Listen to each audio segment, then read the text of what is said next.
Hello students, in this video of ours we are going to learn about the biodiversity. What is the importance of biodiversity, on what factors the biodiversity depend, and how and why we should conserve the biodiversity. What is its importance to us?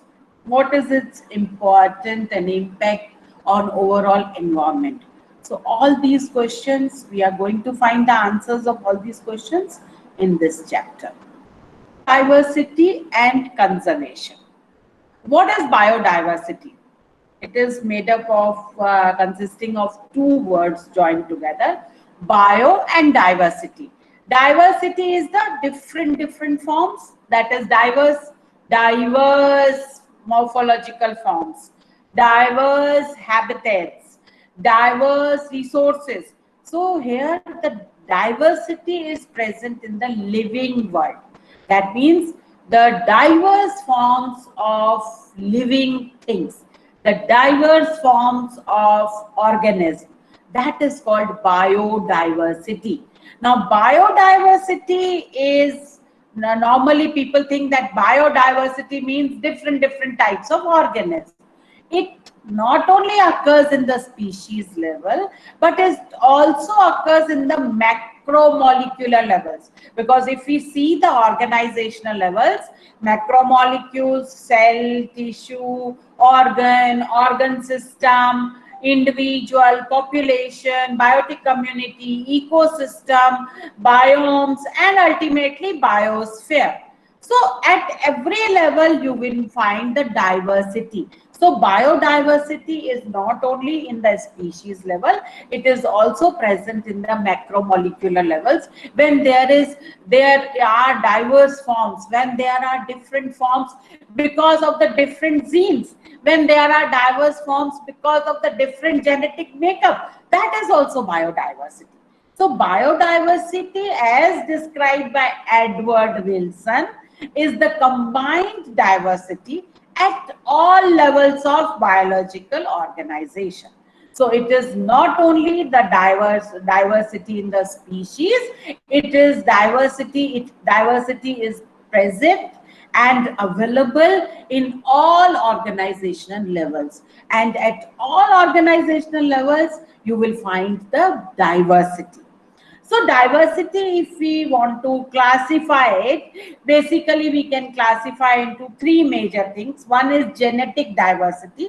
That is the diversity which is present at the genetic level, at the genetic makeup level. Like we all are different. We all are one species, human beings, but still we all are different. Plants, one species, they are very different. Medicinal plants, they are also very different, because from every plant we are getting medicines, and same medicine, but that same medicine also, because of the different potency, the variation is there. The genetic, because of the difference in the genetic makeup, there is difference in the potency of that medicine. There is a difference in the nutrition of that fruit. There is a difference in the flowering. There is a difference in the color, shape. All these things are different at the genetic level, and that diversity is called genetic diversity.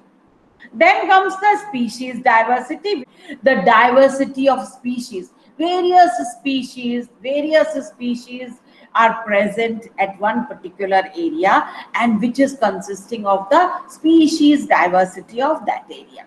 Then there is ecological diversity. This diversity is present at the ecosystem level, because ecosystems are also different. There is pond ecosystem, there is forest ecosystem, there is mountain ecosystem, there is rainforest ecosystem, there is grassland ecosystem, and all these ecosystems, they have different species. They have different habitats. They have different plants. They have different animals.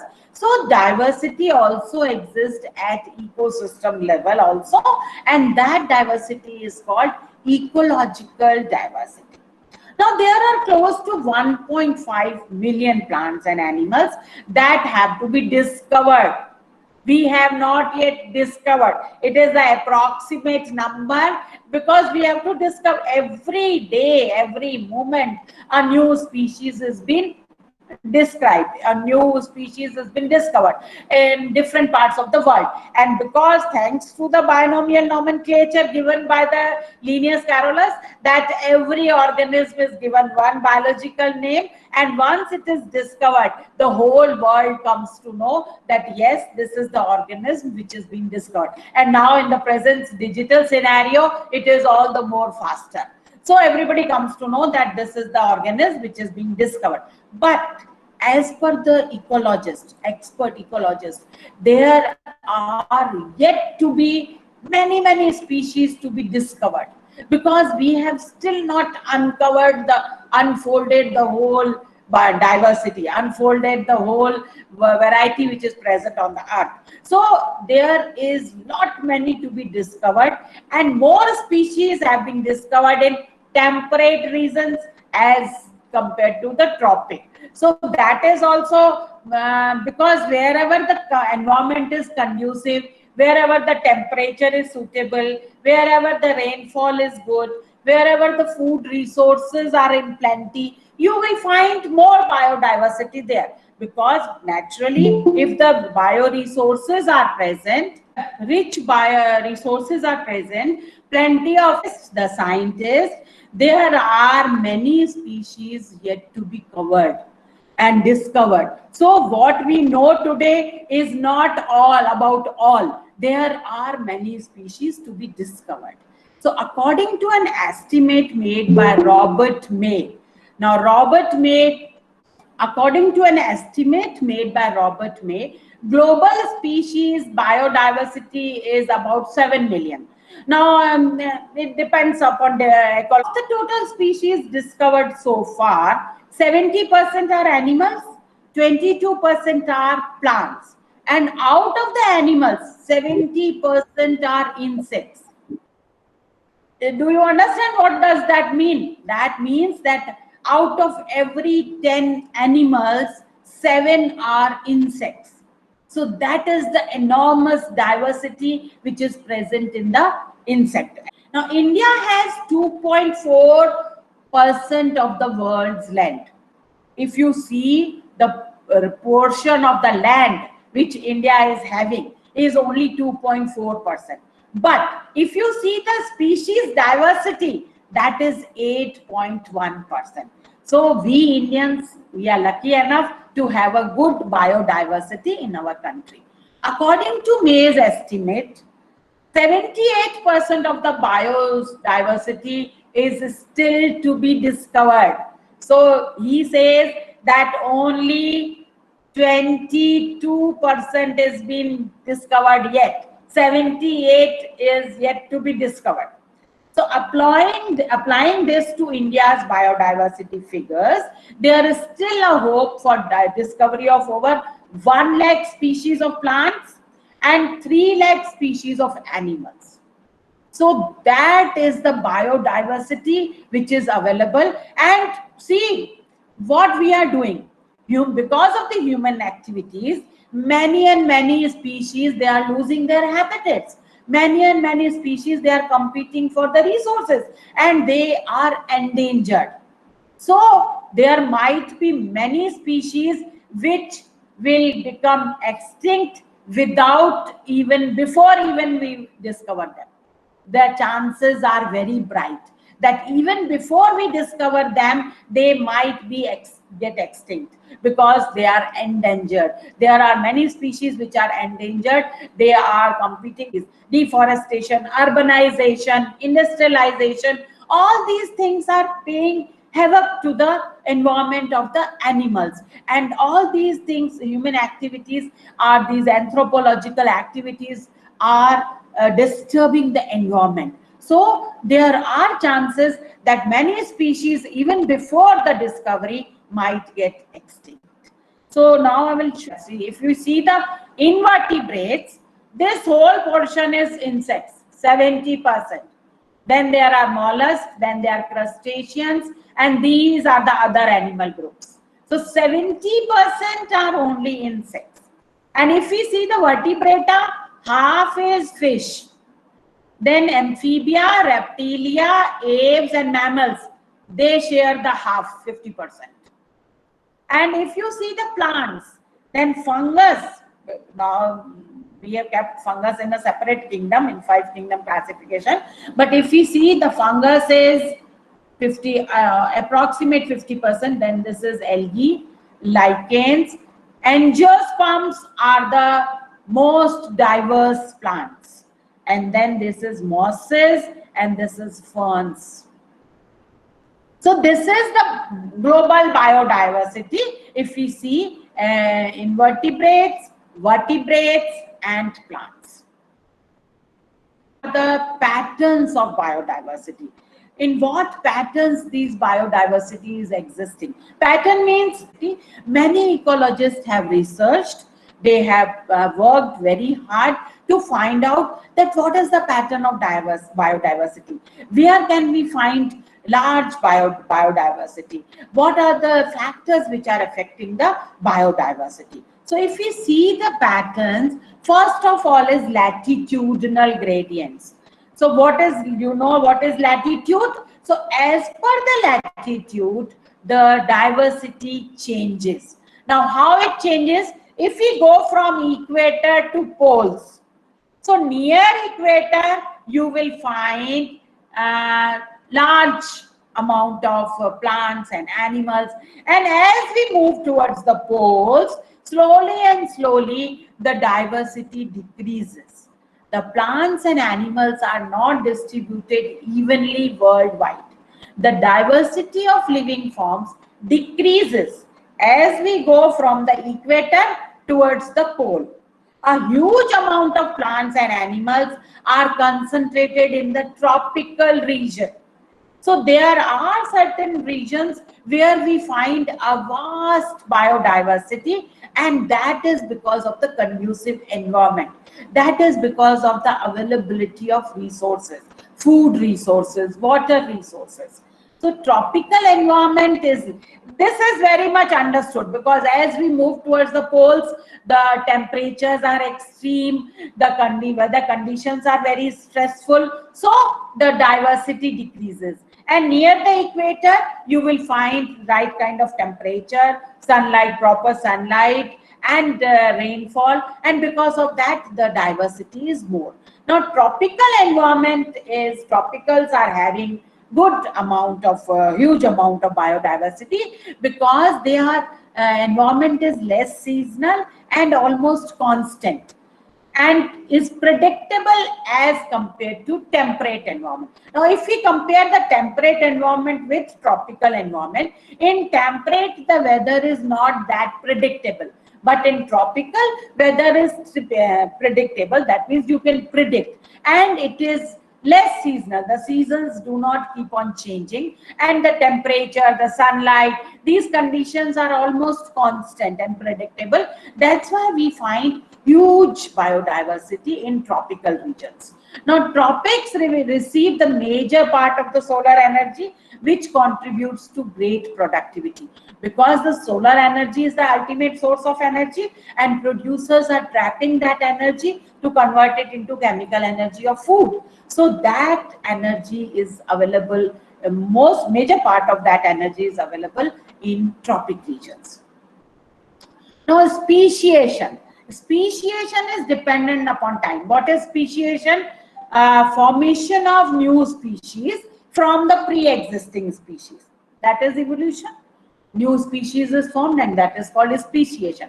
And now this speciation is not very fast.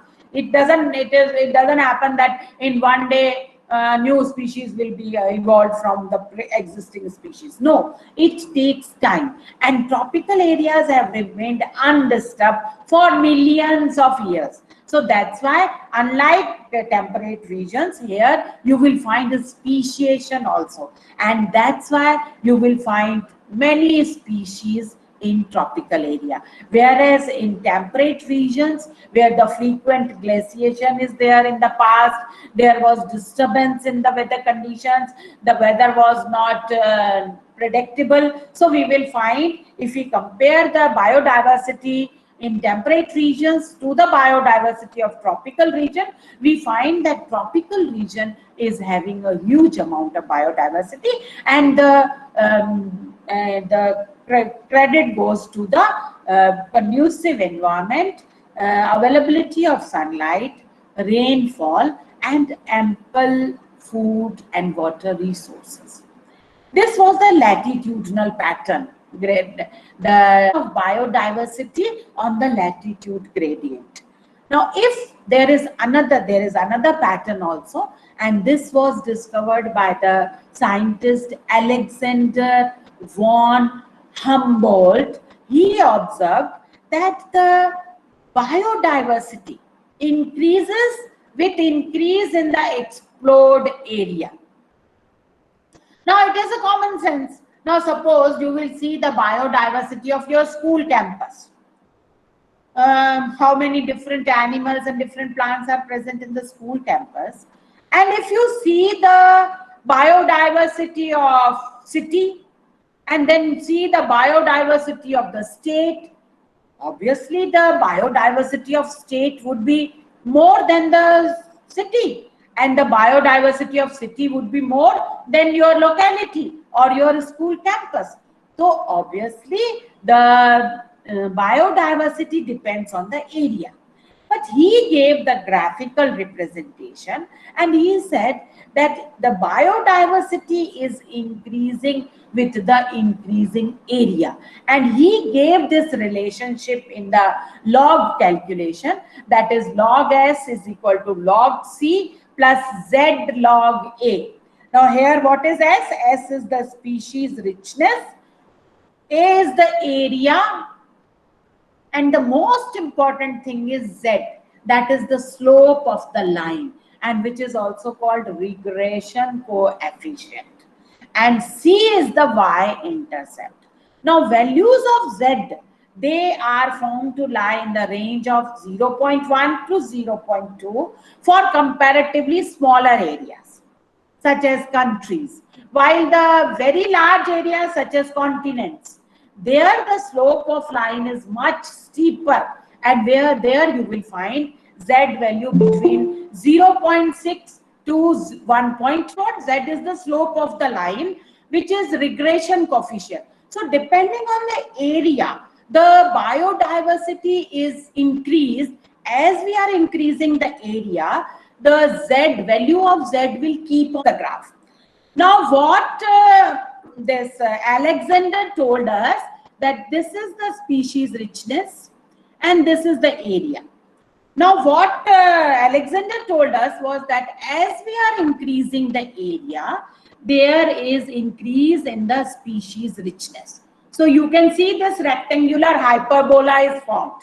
So he gave this the equation S is equal to CAZ.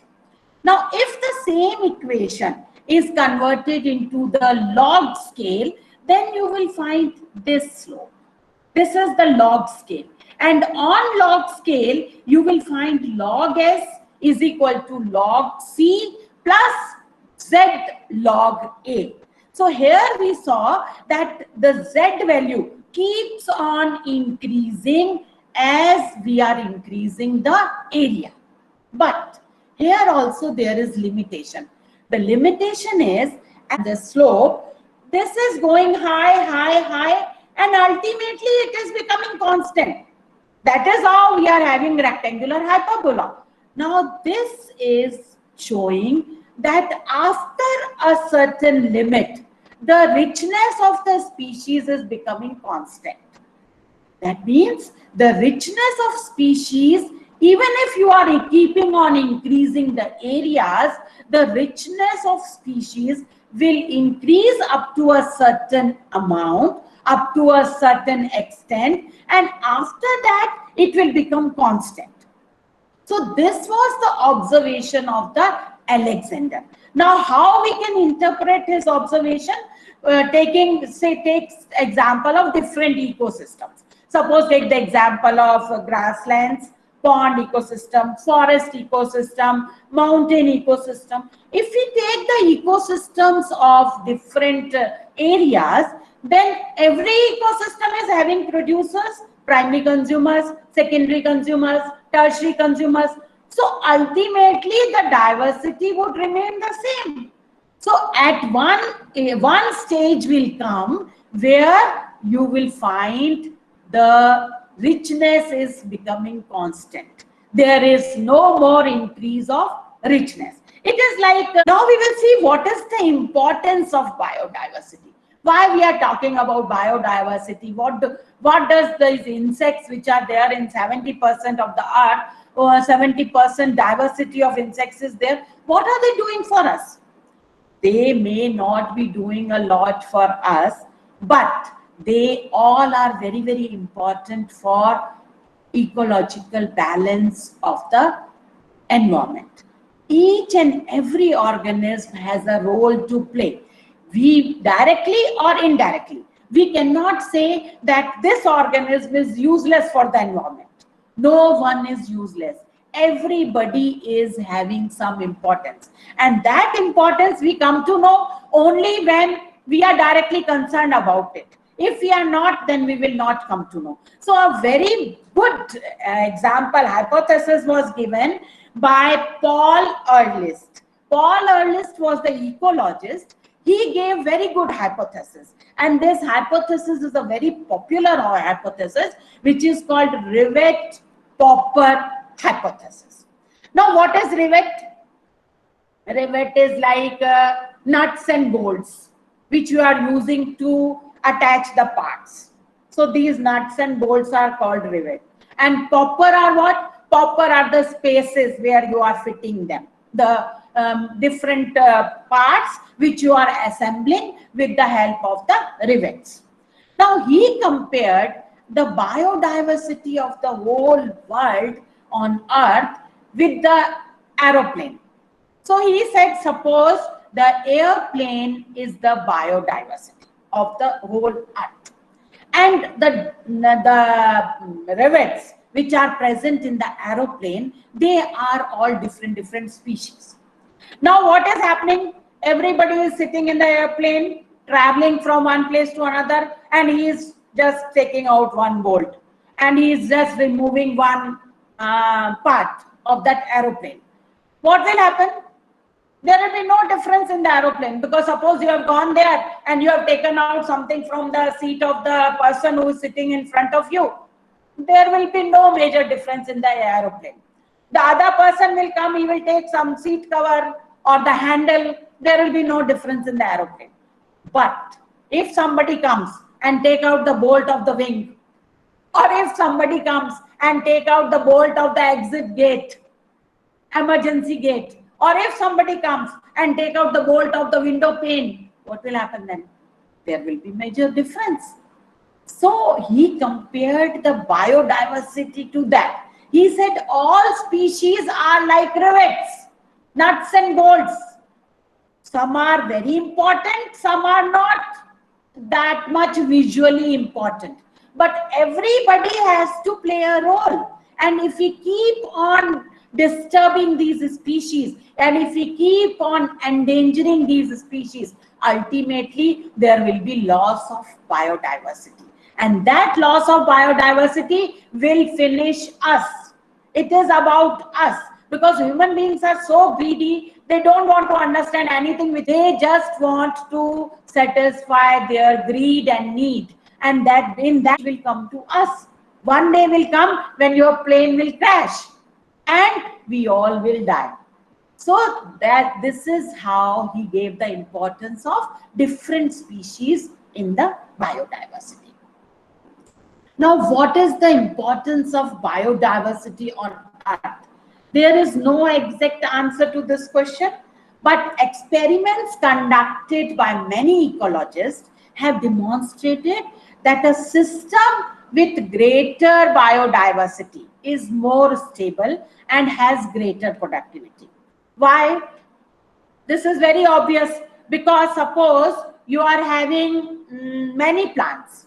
There you are having variety of plants, And then you are having variety of herbivores. Rabbits are there, deer is there, cow is there, nilgai is there. Now suppose there are some plants which become extinct, or some plants which, because of the weather conditions or because whatever may be the reason, these plants are not now available.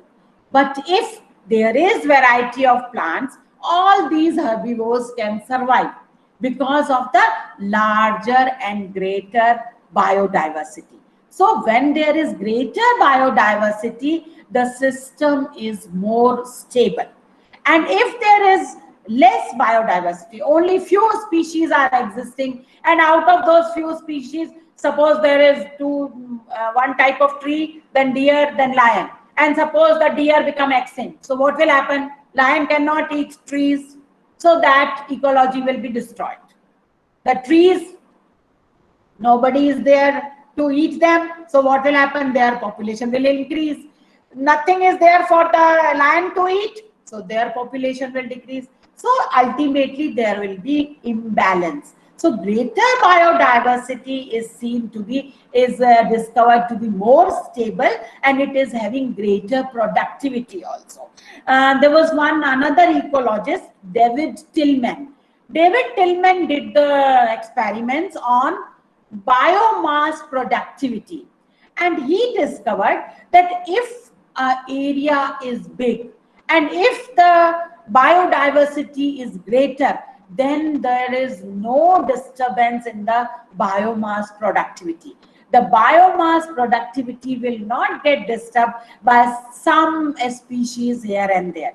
For the rivet example, with few bolts here and there is not going to be a major difference in the aircraft. Similarly, in environment also, in actual environment, if few species here and there, it is not going to make major impact. So if the greater biodiversity is there, it will have a greater productivity, and biomass productivity is the ultimate source for which we are depending on these biodiversity.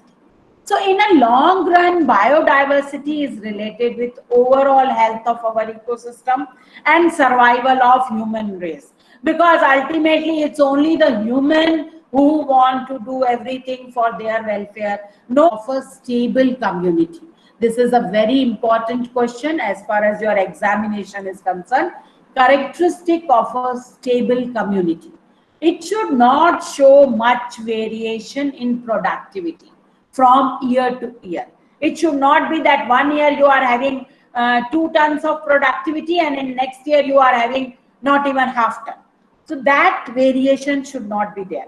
The productivity, the biomass productivity should be constant, almost constant. It cannot be constant in practical terms, but it should be almost constant. Then it must be either resistant or resilient to occasional disturbances. Suppose there are environmental stresses, weather stresses, floods, drought, non-availability of food resources.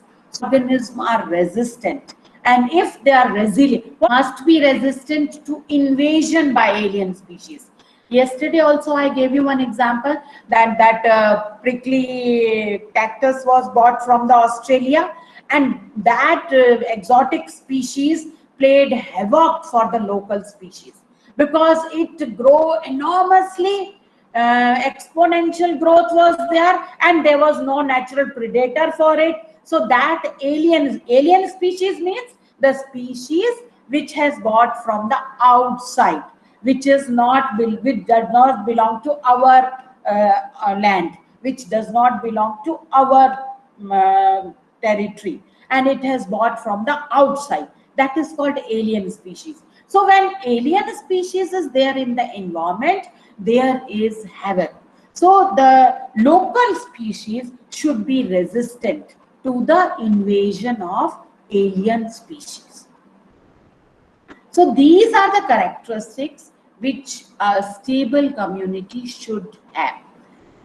Now, loss of biodiversity. Why this is a major concern globally these days? And due to human activities, the natural wealth. This is a natural wealth which is getting lost very rapidly. And the last 20 years have seen the loss of 27 species. So some of the causes, what are the causes of loss? This is also very important question as far as your examination is concerned. First cause is habitat loss. With deforestation, we are destroying the habitat of many animals. You have cut the trees, we have cut the trees, we have converted our forest into agricultural land, we have converted our forest into industries, we have converted our forest into cities. So with all these, whoever were staying in that forest, they have lost their houses. Suppose somebody comes and destroy your house, what will happen to you? You will be devastated, you will be destroyed.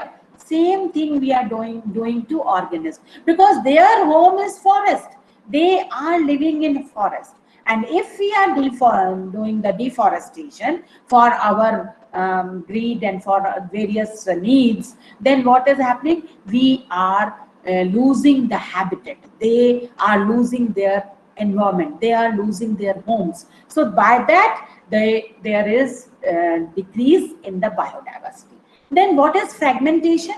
Fragmentation is a large habitat, a large forest you have cut into, in between you have made roads.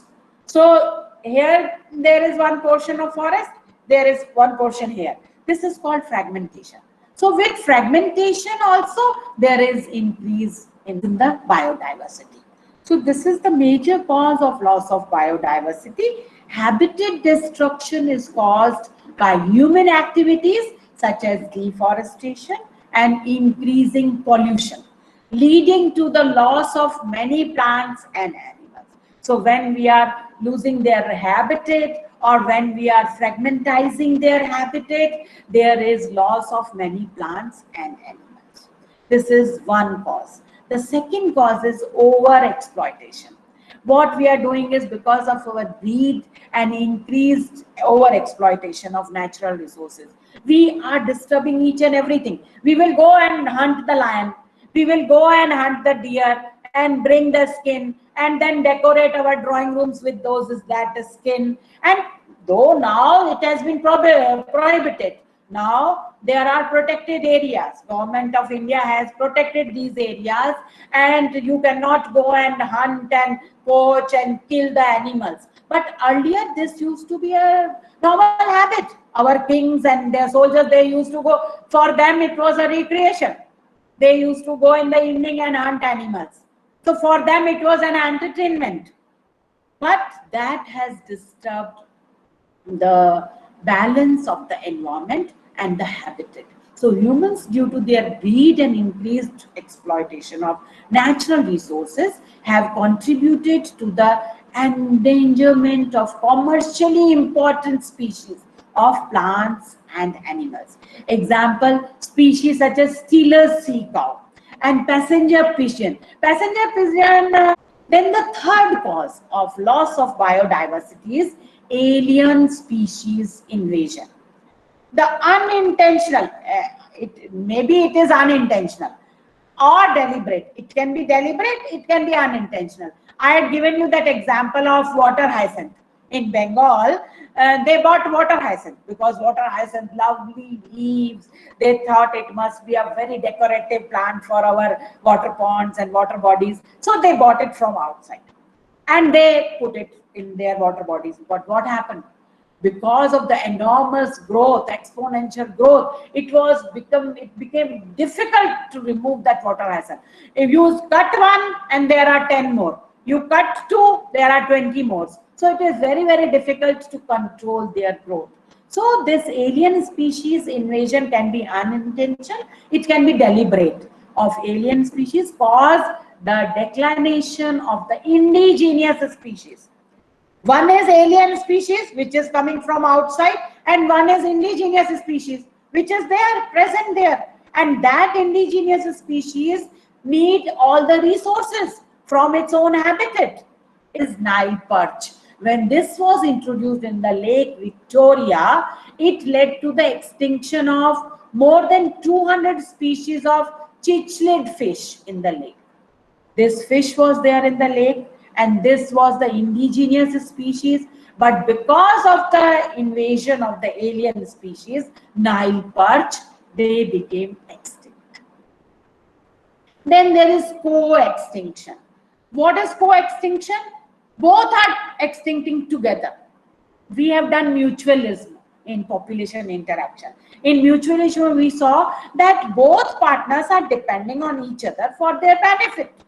Now, algae, take one very simple example, lichen, algae and fungus. So, algae and fungus, they are living together. Now, suppose algae, for any reason, become extinct. Can fungus survive? No, fungus cannot survive. As I gave you example of that orchid, the color, the pattern of the petal was like female insect. So the male insect pseudocopulates that female insect. But if there is extinction of that plant, what will happen to that insect? So what happens when they are obligatory ways? These can become extinct together because they are closely associated to each other and they are closely depending on each other. So that is called co-extinction. So co-extinction is another cause of biodiversity. If one species is extinct, the other will also become. Of plant pollinator mutualism. The plant is there, pollinator is there. And suppose this pollinator, insect, is extinct. So plant will not be getting pollinated by any other insect because it is very, very specific. The extinction of one partner will eventually lead to the extinction of other.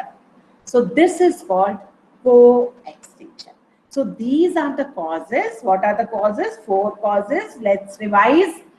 Habitat loss and fragmentation, overexploitation, alien species invasion, and co-extinction.